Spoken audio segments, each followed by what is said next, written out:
മലയാള ചലച്ചിത്ര മേഖലയെ പിടിച്ചുലച്ച ഒരു സംഭവമാണ് ഹേമ കമ്മീഷൻ റിപ്പോർട്ട്. ആ റിപ്പോർട്ടിന് ശേഷം ഇപ്പോൾ വന്നിരിക്കുന്ന നമ്മുടെ പ്രിയപ്പെട്ട പ്രൊഡ്യൂസർ സാന്ദ്ര തോമസ് സംവിധായകനായ ബി ഉണ്ണികൃഷ്ണനെതിരെ പരാതി കൊടുത്തിരിക്കുന്നു. അവരെ പീഡിപ്പിക്കുന്നു, അവരുടെ സിനിമകൾ മുമ്പോട്ട് കൊണ്ടുപോകുന്നില്ല. ബി ഉണ്ണികൃഷ്ണനെതിരെ ഇപ്പോൾ എറണാകുളത്ത് പോലീസ് ഒരു FIR രജിസ്റ്റർ ചെയ്തിരിക്കുകയാണ്. അതിനെപ്പറ്റി സാരിക എന്നാ പറയുന്നു? സാറ് പറഞ്ഞത് ശരിയാണ്. ഇന്നിപ്പോൾ രാവിലെയാണ് ഇതിപ്പോൾ ഇന്നലെ കൊടുത്ത പരാതിയൊന്നുമല്ല. കഴിഞ്ഞ കുറച്ച് നാളുകൾക്ക് മുൻപ് സാന്ദ്ര തോമസ് കൊടുത്ത ഒരു പരാതിയിൽ മേലാണ് ബി ഉണ്ണികൃഷ്ണനെതിരെ ഇപ്പോൾ ഒന്നാം പ്രതിയാക്കിയും ജൂഡ് ആൻ്റണിക്കെതിരെ സംവിധായകനായ തന്നെ ജൂഡ് ആൻ്റണിക്കെതിരെ രണ്ടാം പ്രതിയാക്കി പോലീസ് കേസ് FIR ഇട്ടിരിക്കുന്നത്. ഇതിൻ്റെയൊക്കെ മൂല ആധാരം എന്ന് പറഞ്ഞാൽ ഇതിൻ്റെയൊക്കെ തുടക്കം എന്ന് പറയുന്നത് ഹേമ സാർ നേരത്തെ പറഞ്ഞ പോലെ ഹേമ കമ്മിറ്റി റിപ്പോർട്ടായിരുന്നു. അതായത് മലയാള സിനിമ ഇൻഡസ്ട്രിയിൽ ഒരുപാട് നായികമാർ, ഒരുപാട് സ്ത്രീ ജനങ്ങൾ പീഡിപ്പിക്കപ്പെടുന്നു എന്നുള്ള ഒളിഞ്ഞും തെളിഞ്ഞും വർഷങ്ങളായിട്ട് കേൾക്കുന്ന ഒരു കാര്യമായിരുന്നു. അതുകൊണ്ട് തന്നെയായിരുന്നു WCC എന്ന ആ ഒരു സംഘടനയുടെ ഒരു പ്രഷറിന്മേൽ വനിതാ കമ്മീഷനെതിരെ ദേശീയ വനിതാ കമ്മീഷൻ പരാതി കൊടുക്കുകയും അതോടൊപ്പം തന്നെ ഇതിൻ്റെയോടൊക്കെ പ്രഷറായിട്ടാണ് നമ്മുടെ കേരള ഗവൺമെൻറ് ഒരു കമ്മീഷനെ രൂപവൽക്കരിക്കുന്നത് 2018. സർക്കാരിൻ്റെ ഒരു നിർദ്ദേശപ്രകാരം ഒരു കമ്മിറ്റി രൂപീകരിക്കപ്പെടുന്നത്. ആ കമ്മിറ്റി റിപ്പോർട്ട് ഏതാണ്ട് 2015 സബ്മിറ്റ് ചെയ്തു. പക്ഷേ 5 വർഷത്തോളം ഈ റിപ്പോർട്ട് പൂഴ്ത്തിവെക്കപ്പെടുകയുണ്ടായി. അതിനുശേഷം വിവരാവകാശ കമ്മീഷൻ്റെ ആ ഒരു റിപ്പോർട്ട് പ്രകാരം കുറേ മാധ്യമപ്രവർത്തകരുടെയൊക്കെ പ്രഷർ പ്രകാരമാണ് ഇത് പുറത്തു വരികയുണ്ടായത്. അതും 40 പേജോളം 300 പേജടങ്ങുന്ന ഈ റിപ്പോർട്ടിൽ 40 പേജ് മുക്കിയിട്ടാണ് ഈ റിപ്പോർട്ട് പുറത്തിറങ്ങപ്പെടുന്നത്. പക്ഷേ ആ 40 പേജ് മാറ്റി നിർത്തിയിട്ട് പോലും ഈ റിപ്പോർട്ട് പുറത്തു വന്നപ്പോഴുണ്ടായ കോളൊക്കെ സാർ പറഞ്ഞ പോലെ ചില്ലറയല്ല. ഒരുപാട് സംവിധായകന്മാരുടെയും നായക നടന്മാരുടെയും പിന്നെ യുവ നടന്മാരുടെയൊക്കെ മുഖഛായ അല്ലെങ്കിൽ പ്രതിച്ഛായ തകർന്നു വീണ ഒരു റിപ്പോർട്ടായിരുന്നു ഈ ഹേമ കമ്മിറ്റി റിപ്പോർട്ട് എന്ന് പറയുന്നത്. ഒരുപാട് ജൂനിയർ നടിമാർ, ഒരുപാട് ജൂനിയർ ആർട്ടിസ്റ്റുകൾ പരാതികളുമായിട്ട് മുന്നോട്ട് വരികയും അതും മെയിനായിട്ട് നാണം കെടുത്തുന്ന ലൈംഗിക ആരോപണങ്ങൾ തെളിവ് സഹിതം വന്ന് പറയുകയും എന്നെ അങ്ങനെ ചെയ്തു ഇങ്ങനെ ചെയ്തു. ഇവൻ ഒരുപാട് പ്രശസ്ത നമ്മളൊക്കെ എന്താ പറയുക ഹൃദയത്തിൽ ആരാധിച്ചിരുന്ന നടനും സംവിധായകന്മാർക്കൊക്കെ എതിരെ വളരെ കഠോരമായിട്ടുള്ള പീഡന പരാതികളൊക്കെ ആയിരുന്നു കൊണ്ടുവന്നിരുന്നത്. പോലീസ് കേസെടുക്കുന്നു, ആക്ഷൻ എടുക്കുന്നു, പ്രിയപ്പെട്ട നടന്മാരൊക്കെ പിന്നെ ഒളിവിൽ പോകുന്നു, ചിലവർ ജയിലിൽ പോകുമെന്ന് പറഞ്ഞ് ഭീഷണിപ്പെടുത്തുന്നു. എന്നാൽ ചില നടന്മാരൊക്കെ നിവിൻ പോളിയെ പോലുള്ള നടന്മാരൊക്കെ നിരുപാധികം വന്നിട്ട് ഞങ്ങളൊരു തെറ്റ് ചെയ്തിട്ടില്ല, തെളിവുണ്ടെങ്കിൽ ധൈര്യപൂർവ്വം നീ കാണിക്കൂ എന്നൊക്കെ പറയുന്നു. അങ്ങനെ ഭയങ്കര കോളിളക്കങ്ങളായിരുന്നു. എനിക്ക് തോന്നുന്നു വലിയൊരു ഇടിവ് മലയാള സിനിമ ഇൻഡസ്ട്രിയിൽ അതോടെ സംഭവിക്കുകയുണ്ടായി.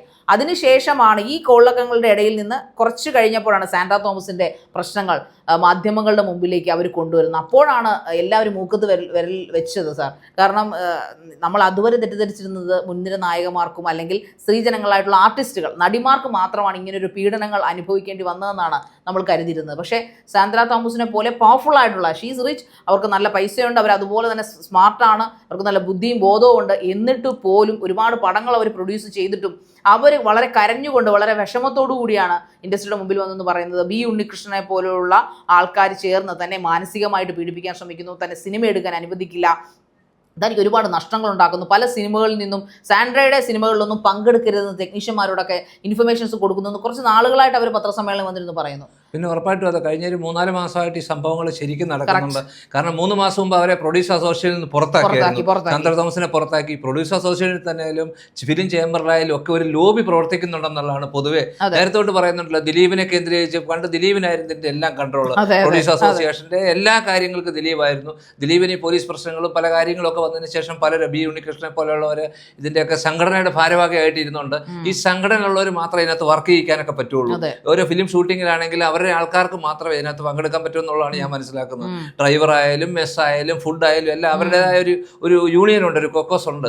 കാരണം അങ്ങനെയുള്ളതുകൊണ്ട് ഈ സാന്ദ്ര തോമസിനൊക്കെ ഒരു പടം ചെയ്യണമെങ്കിലും ഒത്തിരി പരിധികളുണ്ട്. അതുകൊണ്ട് ഈ പ്രൊഡ്യൂസർ അസോസിയേഷനിൽ തന്നെ ഓരോ സമയത്തും നമ്മുടെ കാര്യങ്ങളെല്ലാം ഓരോ സിനിമ കാണണമെങ്കിലും അവരുടെ ഏതൊക്കെ സിനിമയിൽ ആരൊക്കെ ഡയറക്റ്റ് ചെയ്യുന്നു, അഭിനയിക്കുന്ന ആൾക്കാരുടെ ലെറ്റർ, സാങ്ഷൻ ലെറ്റർ, ഇപ്പോൾ അവർ പറയുന്ന സ്റ്റോറി വരെ പ്രൊഡ്യൂസർ അസോസിയേഷൻ സബ്മിറ്റ് ചെയ്യണം എന്നൊക്കെയാണ് അവർ പറയുന്നത്. സ്റ്റോറി ഒന്നും സബ്മിറ്റ് ചെയ്ത കാര്യമില്ല, ഉടനെ തന്നെ അടിച്ചു മാറ്റാൻ ആൾക്കാർ കാണും, വേറെ ആൾക്കാർ പടം ചെയ്യും. അങ്ങനെ നിരവധി പ്രശ്നങ്ങൾ സാന്ദ്ര തോമസുമായിട്ട് ഓം ശാന്തി യോശാന എന്നൊരു പടത്തിനെ പറ്റിയുണ്ട്.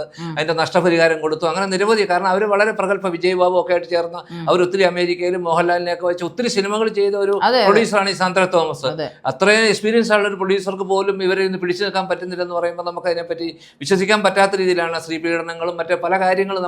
ഇപ്പം ശാരിക പറഞ്ഞ പോലെ നിരവധി നടന്മാരുടെ പേരിൽ ആരോപണങ്ങൾ വന്നു. പലരും ഇപ്പൊ ജയിലിൽ പോകുന്നുണ്ട്, പലരും ജാമ്യം എടുത്ത് നിൽക്കുവാണ്. വളരെ പ്രഗത്ഭര്, പേര് നമ്മൾ പറയുന്നില്ല, പേര് പറയാൻ പറ്റത്തില്ല. എങ്കിലും അങ്ങനെയുള്ള ഒരു അവസ്ഥയിൽ ഇതിനൊക്കെ ഒരു കൂടുതൽ പരിഗണന ഉണ്ട്. അവർക്കൊരു പ്രൊഡ്യൂസർ എന്ന് പറയുമ്പോൾ ഒരു സിനിമയുടെ ആണിക്കല്ലാണ്, അവരെ ഒന്ന് നിയന്ത്രിക്കാൻ. പക്ഷേ ഡയറക്ടറെ പോലും എല്ലാവരെയും നിയന്ത്രിക്കേണ്ട എന്നുവെച്ചാൽ ഫണ്ട് മുടക്കുന്ന ആളാണ് പ്രൊഡ്യൂസർ. ആ പ്രൊഡ്യൂസർക്ക് പോലും രക്ഷയില്ലെന്ന് പറയുന്ന ഒരു അവസ്ഥ. അതിന് പോലും ഈ ടെക്നീഷ്യൻ അസോസിയേഷൻ്റെ ഭാരവാഹികളെ വെച്ച് ഇവരെ സിനിമ റിലീസ് ചെയ്തിരിക്കാനും ഇവരുടെയൊക്കെ ലെറ്റർ ഉണ്ടെങ്കിൽ ഈ ചേംബറിൻ്റെ മറ്റുള്ള കാര്യങ്ങളുടെയൊക്കെ ലെറ്ററോടെ കൊടുത്താലേ നമുക്ക് പടം സെൻസർ ചെയ്യാൻ പറ്റുള്ളൂ. അതാണ് സിനിമയുടെ റൂള്. അന്നേരം ഇവരൊക്കെ സഹായങ്ങൾ ഉണ്ടെങ്കിലേ പറ്റുള്ളൂ. ഇവർ നമ്മുടെ ഒരു സിനിമയുടെ ഷൂട്ടിംഗ് നടക്കുക 2 വണ്ടി ഡ്രൈവർമാർ മെമ്പർ അല്ലാത്തവരുണ്ടെങ്കിൽ ഉടനെ തന്നെ ഇവരെ ചേംബറിനെ വിളിച്ച് പറയും, ഉടനെ തന്നെ ഫെക്റ്റയെ വിളിച്ച് പറയും. ഉടനെ വിളിച്ച് പറഞ്ഞു കഴിഞ്ഞാൽ ഉടനെ തന്നെ അവരെ ആൾക്കാർ ഇടപെട്ട് നിരവധി പ്രശ്നങ്ങൾ ഈ ഷൂട്ടിംഗ് സ്ഥലത്തും ഒക്കെ ഉണ്ടാക്കും. അന്നേരം ഒരു ശരിക്കും ഇതൊരു യൂണിയൻ്റെ ഒരു കൊക്കോസ് എന്ന് വേണമെങ്കിൽ പറയാം. യൂണിയൻ്റെ ഒരു ആൾക്കാർ പ്രൊഡ്യൂസർക്ക് പോലും സ്വന്തമായിട്ട് 4 പേരെ വെച്ച് ജയിക്കാൻ മേലാത്ത രീതിയിൽ ഒരു സംവിധാനമാക്കി വെച്ചിരിക്കുകയാണ്. പ്രൊഡ്യൂസർ അസോസിയേഷൻ ആണെങ്കിലും അതുമായിട്ട് ഫിലിം ചേംബറും ഇതുമായിട്ട് ബന്ധപ്പെട്ട എല്ലാ സംഘടനകളിലും ഒരു അപ്രപാദിത്വം ഒരാൾ വന്ന് പെട്ടെന്ന് ആളാകരുത്. കാരണം അവരുടേതായ കുറെ ആൾക്കാരുടെ കയ്യിലാണ് ഈ ചടങ്ങ്. ഈ സാന്ദ്ര തോമസ് എന്ന് പറഞ്ഞാൽ ഇത്രയും റിച്ച് ആയിട്ടുള്ള ഇത്രയും പടങ്ങൾ ചെയ്തൊരു പ്രൊഡ്യൂസർക്ക് താങ്ങാൻ പറ്റത്തില്ലെന്ന് പറഞ്ഞാൽ പുതിയൊരു പ്രൊഡ്യൂസറുടെ അവസ്ഥയെപ്പറ്റി നമുക്ക് ചിന്തിക്കുക പോലും വേണ്ട. സ്ത്രീപീഡനങ്ങളും എല്ലാം അവരെ സംബന്ധിച്ചോളം ഇത്രയും സ്വാധീനങ്ങളും ബന്ധങ്ങളും ഉണ്ടായിട്ടും അവരെ ഓരോ കാര്യങ്ങൾ ചെയ്യിക്കുന്നു. നമ്മുടെ പുതുതായിട്ട് വരുന്ന നടന്മാരുടെ കാര്യങ്ങളൊന്നും നമുക്ക് അതിനെപ്പറ്റി പുതിയ തലമുറയെ പറ്റി എന്ത് പറയുന്നു, പുതിയ പ്രൊഡ്യൂസർമാർക്കൊക്കെ എന്ത് ചെയ്യാൻ പറ്റും എന്ന് എനിക്ക് അതിനെപ്പറ്റി കൃത്യമായിട്ട് അറിയത്തില്ല. പുതിയ പ്രൊഡ്യൂസർമാരെന്നല്ല, എനിക്ക് തോന്നുന്നില്ല ഇവരുടെ ഈ പവർ ടീമിനെ ഇപ്പൊ കുറച്ച് അവർ തങ്ങിയിരിപ്പുണ്ട്. ഹേമ കമ്മിറ്റി റിപ്പോർട്ട് വന്നതോടുകൂടി കുറച്ചൊക്കെ പേടിക്കുന്നുണ്ടെന്ന് എനിക്ക് തോന്നുന്നു, കാരണം പോലീസ് കേസ് എടുക്കുന്നത് കൊണ്ട്. പക്ഷേ ഇത് പഴയ പടിയിലേക്ക് ആകുമോ എന്നുള്ള എനിക്ക് നല്ല സംശയമുണ്ട് സാർ. കാരണം ഈ സാന്ദ്ര തോമസ് എന്ന് പറയുമ്പോൾ എല്ലാവർക്കും അറിയാം, മലയാള സിനിമ കണ്ട ഒരു പവർഫുൾ ആയിട്ടുള്ള പ്രൊഡ്യൂസറായിരുന്നു. അവരെ പൂർണ്ണമായിട്ട് നശിപ്പിക്കുക എന്നൊരു ഉദ്ദേശത്തോടു കൂടിയാണ് ഇവരുടെ സാർ പറഞ്ഞൊരു കോക്കസ് അല്ലെങ്കിൽ ആ ഒരു പവർ ടീം പ്രവർത്തിക്കുന്നത്. കാരണം ഒളിഞ്ഞും തെളിഞ്ഞും ഇവർക്കിട്ട് നല്ല പണി കൊടുക്കുന്നുണ്ട്. കാരണം ഒരു പ്രൊഡ്യൂസറെ സംബന്ധിച്ചിടത്തോളം അവർ ചെയ്യുന്ന സിനിമകളിൽ നിന്ന് ടെക്നീഷ്യന്മാരെ പിൻവലിക്കുക, അവർ ചെയ്യുന്ന സിനിമകളിൽ ഇങ്ങനെയുള്ള നടന്മാർ അഭിനയിക്കാതെ പറ്റത്തില്ല എന്ന് പറയുമ്പോൾ അവിടെ ആർക്കൊക്കെയാണ് സാർ നഷ്ടങ്ങൾ സംഭവിക്കുന്നത്? നല്ലൊരു സംസാരം ഇപ്പോൾ പറഞ്ഞ പോലെ പുതുനിരയിലേക്ക് വരുന്ന അല്ലെങ്കിൽ മുൻനിരയിലേക്ക് വരുന്ന പുതിയ സംവിധായക കുട്ടികൾ ചിലപ്പോൾ സാൻഡ്ര അവർക്ക് അവസരം കൊടുക്കും, ഒരു പ്രൊഡ്യൂസർക്ക് അവസരം കൊടുക്കാൻ സാധിക്കും. താനൊരു പടം എടുക്കുക, താനൊരു പടം എഴുതിക്കോളൂ, ഞാൻ ചെയ്തോളാം എന്ന് പറയുമ്പോൾ ടെക്നീഷ്യൻസിനെ കൊടുക്കില്ല. പ്രഗത്ഭരായ ടെക്നീഷ്യൻ വേണമല്ലോ എന്തായാലും ഇത് ചെയ്യാനായിട്ട്. അങ്ങനെയൊക്കെ ചെയ്യാതെ ഒരു സപ്പോർട്ട് കൊടുക്കാതെ ഇങ്ങനെയുള്ള നടപടികൾ ചെയ്യുന്നവർക്കെതിരെ തീർച്ചയായിട്ടും ഇപ്പോൾ പോലീസ് എടുത്തിരിക്കുന്ന ഒരു നല്ല നടപടി തന്നെയാണ്. കാരണം പുള്ളി ഇപ്പോൾ പറഞ്ഞിരിക്കുന്ന ബി ഉണ്ണികൃഷ്ണൻ വാർത്തയിലൂടെ റിപ്പോർട്ടർ ചാനൽ പോലെ മറ്റ് സാറ്റലൈറ്റ് ചാനൽ കൊടുത്തിരിക്കുന്നത് ഞാനിതൊന്നും അറിഞ്ഞിട്ടില്ല, ഞാനിതൊന്നും കേട്ടിട്ടില്ല, ഞാൻ മാധ്യമങ്ങളിലൂടെയാണ് അറിയുന്നതെന്ന് പറയുമ്പോൾ തന്നെ പുള്ളി അതിലൊരു അഭിനയം കാണിച്ചില്ലെന്ന് എനിക്ക് തോന്നിപ്പോയി. കാരണം കഴിഞ്ഞ 3-4 മാസങ്ങളായിട്ട് ബി ഉണ്ണികൃഷ്ണന്റെ പേരും പറഞ്ഞുകൊണ്ട് സാൻഡ്ര തോമസ് വാർത്താ സമ്മേളനം നടത്തുന്നുണ്ട്. പ്രമുഖ ചുമ്മാ യൂട്യൂബ് ചാനലിൽ മാത്രമല്ല പ്രമുഖ സാറ്റലൈറ്റ് ചാനലുകൾക്കൊക്കെ അവർ വാർത്താ സമ്മേളനം കൊടുത്തിട്ടുണ്ട്. എന്നിട്ട് അവർ കരഞ്ഞുകൊണ്ടും അല്ലാതെയും ക്ഷുഭിതയായിട്ടും ഒക്കെ പറയുന്നുണ്ട്, എന്തിനാണ് എന്നെ ഇങ്ങനെ വേട്ടയാടുന്നത്, ഞാനൊരു സ്ത്രീ ആയതുകൊണ്ടാണോ എന്നോട് ഇത് ചെയ്യുന്നത്? കാരണം അവർ തന്നെ പറഞ്ഞിട്ടുണ്ട്, ഒരു പ്രൊഡ്യൂസേഴ്സ് അസോസിയേഷൻ്റെ ഒരു ചേംബറിൽ വിളിച്ചു കൂട്ടിയിട്ട് സാൻഡ്ര വരണമെന്ന് പറഞ്ഞ് വിളിച്ചിട്ട് നടുക്ക് ഇരുത്തിക്കൊണ്ട് ഈ പുരുഷന്മാരുടെ ഒരു മഹാസമ്മേളനം, അതിൻ്റെ നടുക്ക് ഒരു സ്ത്രീ മാത്രം, എന്നിട്ട് അവരുടെ വസ്ത്രം എന്തോ മാറിക്കിടുന്നതിൻ്റെ പേരിൽ അവർ പറഞ്ഞു ഈ സിനിമയെക്കുറിച്ചാണ് അവരിന്ന് സംസാരിക്കുന്നത്, എനിക്കിങ്ങനെ നഷ്ടങ്ങളുണ്ടാകുന്നു, നിങ്ങളിങ്ങനെ ടെക്നീഷ്യന്മാരെ പിൻവലിക്കരുത്, എനിക്കും സിനിമ ചെയ്യണം എന്ന് പറയുന്നൊന്നും കേൾക്കാതെ ഈ ബി ഉണ്ണികൃഷ്ണൻ പറയുന്ന ആൾക്കാർ അവരെ ഇരുന്നു കൊണ്ട് മറ്റേ ഈ എന്താ പറയുക പഴയ രാജാ പാർട്ട് സിനിമകളിലെ പോലെ രാജാക്കന്മാരിരിക്കുന്ന സദസ്സിലേക്ക് ഏതൊരു സ്ത്രീയെ നർത്തകിയെ കൊണ്ടുവരിക, നർത്തകിയുടെ ആകാരവടിവിനെ കുറിച്ച് പിന്നെ വർണ്ണിക്കുകയും ചെയ്യുന്ന ഒരു അവസ്ഥയാണ് അവർ പറയാതെ ഇവിടെ പറഞ്ഞത് സാന്ദ്ര തോമസ്. അതുകൊണ്ട് തന്നെ ഇതിന് സംവിധായികമാർക്ക് തന്നെ പലർക്കും പീഡനങ്ങൾ ഏറ്റിട്ടുണ്ടെന്നാണ് പറയപ്പെടുന്നത്. അതുകൊണ്ട് അത് സാൻഡ്രയെ സമ്മതിക്കുന്നുണ്ട് തുറന്ന്. ആദ്യമൊന്നും പറയുമ്പോൾ സാൻഡ്രയ്ക്ക് അത് കണക്കാക്കിയിരുന്നില്ല, പിന്നീട് സ്വയം അനുഭവങ്ങളിലൂടെയാണ് അവർ പറയുന്നത് ഇത്രമാത്രം മാനസികമായിട്ടുള്ള പീഡനങ്ങൾ, ശാരീരികമായിട്ടുള്ള പീഡനങ്ങൾ ഇവർക്ക് കിട്ടിയിട്ടില്ലായിരിക്കാം, പക്ഷേ മാനസികമായ പീഡനങ്ങളും സമ്മർദ്ദങ്ങളും ഈ പവർ ടീമിൽ നിന്നുകൊണ്ട് സാൻഡ്രയ്ക്ക് ഉണ്ടായിട്ടുണ്ടെന്ന് തന്നെയാണ് അവർ ഉറപ്പിച്ച് പറയുന്നത്. ബി ഉണ്ണികൃഷ്ണൻ ഇപ്പോൾ TV ചാനൽ റിപ്പോർട്ടർ ചാനലിൽ ഒരു ചാനലിൽ പറയുന്നത് ഞാൻ അറിഞ്ഞില്ല. ഇത് 2 മാസമായിട്ട് സാന്ദ്ര തോമസ് ആരോപിക്കുന്ന ഒരു കാര്യം, ഒരുപക്ഷെ ഒരു ഫോൺ കോളിൽ തീർക്കാവുന്ന പ്രശ്നങ്ങളുള്ള ടെക്നീഷ്യനോ ഉടനെ അവരുടെ സിനിമയ്ക്ക് തിയേറ്ററുകൾ കിട്ടുന്നില്ല, അവരുടെ സിനിമയ്ക്ക് ടെക്നീഷ്യനെ കിട്ടുന്നില്ല, തിയേറ്റർ അസോസിയേഷൻ എല്ലാത്തിനും ഇപ്പോൾ അസോസിയേഷനാണ്. അന്നേരം അവർക്ക് ഇഷ്ടമുള്ള പടം അവരുടെ ഇഷ്ടമുള്ള സമയത്ത് അവരുടെ റിലീസ് ചെയ്യാൻ പറ്റുന്നില്ല. അങ്ങനെ നിരവധി പ്രശ്നങ്ങളാണ് ഇവരുണ്ടാക്കുന്നത്. ടെക്നീഷ്യനെ മാത്രമല്ല, അഭിനയിക്കുന്ന ആൾക്കാർ ഇന്ന ആർട്ടിസ്റ്റിനോട് പറയും ഇന്ന പ്രൊഡ്യൂസറുടെ പടത്തിൽ അഭിനയിക്കരുത്, അങ്ങനെയൊക്കെ ഓരോ ഗ്രൂപ്പുണ്ട്. ഇവിടെ മമ്മൂട്ടിയെ മോഹൻലാലിനെ വരെ നിയന്ത്രിച്ച ആളായിരുന്നു ഒരു സമയത്ത് എനിക്ക് തോന്നുന്നു ദിലീപൊക്കെ. കാരണം അത്രമാത്രം പവർ ടീമായിട്ട് ഒരു ഗ്രൂപ്പായിട്ട് പ്രവർത്തിക്കുമ്പോൾ ഇവർക്ക് ഒന്നും എതിർക്കാൻ പറ്റത്തില്ല. Producer association, theatre owners association, റിലീസിങ്ങിന് പറ്റുന്നില്ല, 100,000 പ്രശ്നങ്ങൾ ഇവരുണ്ടാക്കി. പിന്നെ പീഡനങ്ങളുടെ ഒരു പരമ്പര എല്ലാ സിനിമയ്ക്കും. പിന്നെ ഇതിനെപ്പറ്റി നമ്മളിപ്പോൾ എന്താ പറയുകയാണ്, ഇപ്പോൾ അവരുടെ പരാതി ഓൾറെഡി പോലീസ് രജിസ്റ്റർ ചെയ്തിട്ടുണ്ട്, പോലീസ് അന്വേഷിച്ച കാര്യങ്ങൾ ഉത്തമമായിട്ട് നടക്കും.